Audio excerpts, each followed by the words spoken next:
تواصل قناة الجزيرة اليوم وضمن نشراتها الإخبارية بث سلسلة التقارير الخاصة التي أعدها مراسلون جامع نور من إقليم أوغادن الذي يعرف باسم الصومال الغربي، وتعتبره إثيوبيا الإقليم الخامس فيها، وأغلبية سكانه مسلمون من أصول صومالية.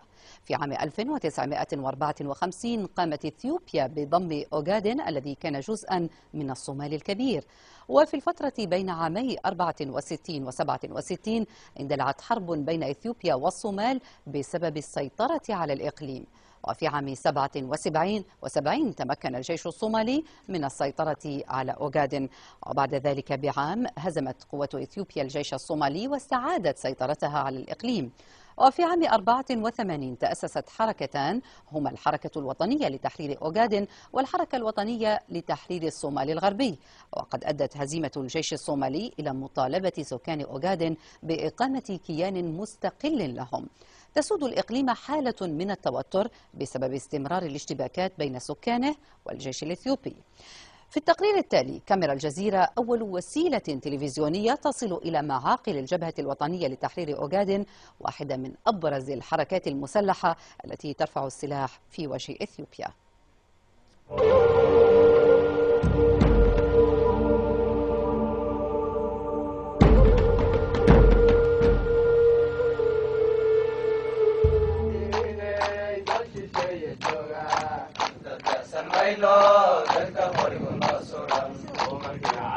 الجبهة الوطنية لتحرير أوغادن انطلقت عام 84 من القرن الماضي كحركة سياسية لاسترداد ما تعتبره الوطن المسلوب، إقليم أوغادن الذي تسكنه غالبية صومالية.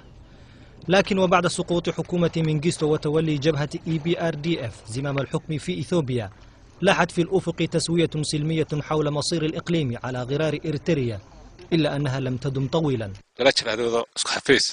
نحن والحزب الحاكم في إثيوبيا كنا في خندق واحد ضد نظام منغيستو، إلا أنهم بعد أن وصلوا سدة الحكم غدروا بنا وتملصوا من كل العهود التي أبرموها معنا. يصعب أن تحصل على رقم يبين عدد عناصر قوات الجبهة، لكن وكما رأينا يزداد عددهم يوما بعد يوم، ويتم تدريبهم على أيدي القدماء من مقاتلي الجبهة.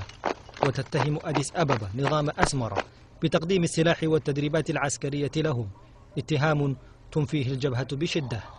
تمثل فئة الشباب الذين لم يكملوا عقدهم الثاني غالبية قوات الجبهة، وللبعض قصصهم الخاصة في اختيار درب الحرب والقتال، مثل هذا المقاتل الذي انضم إلى صفوف المقاتلين بعد أن قتلت القوات الإثيوبية 3 من إخوته ووالديه كما يقول، لكنه هو الآخر لم يعمر طويلا.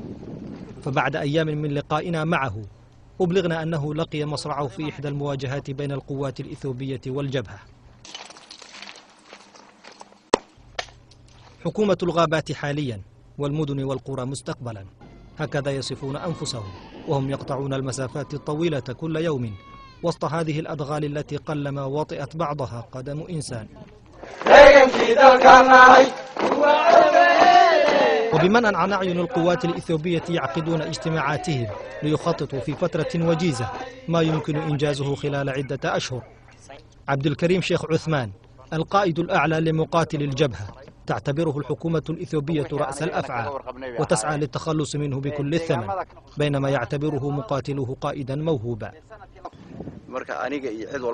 أعلم أن هؤلاء يكرهونني ويكرهون شعبي، وخلال كفاحنا ضد ظلمهم عرف بعضنا البعض، وأحب أن يعوا شيئا واحدا، هو أن قتلي لا يضع حدا لهذا الكفاح المشروع الذي سيستمر إلى أن ينال هذا الشعب حريته. ما يفوق 60 عاما ولا يزال السلاح هو الوسيلة الأفضل لدى هؤلاء في استرداد ما يقولون إنه حقهم المشروع. وإلى أن تنتهي الأزمة تبقى هذه الغابات بجمالها الساحر في انتظار كل جديد قد لا يريح أهلها. لا وقف لإطلاق النار إلا بخروج القوات الإثيوبية، تقول الجبهة الوطنية لتحرير أوغادن. لا هدوء ولا تقدم للإقليم إلا باجتثاث جذور هذه الجبهة، تقول الحكومة الإثيوبية. وبين هذين الموقفين المتناقضين يظل مصير هذا الإقليم على موعد مع كثير من التوتر والمعاناة الشعبية. جامع نور، الجزيرة، عاد أوغادن.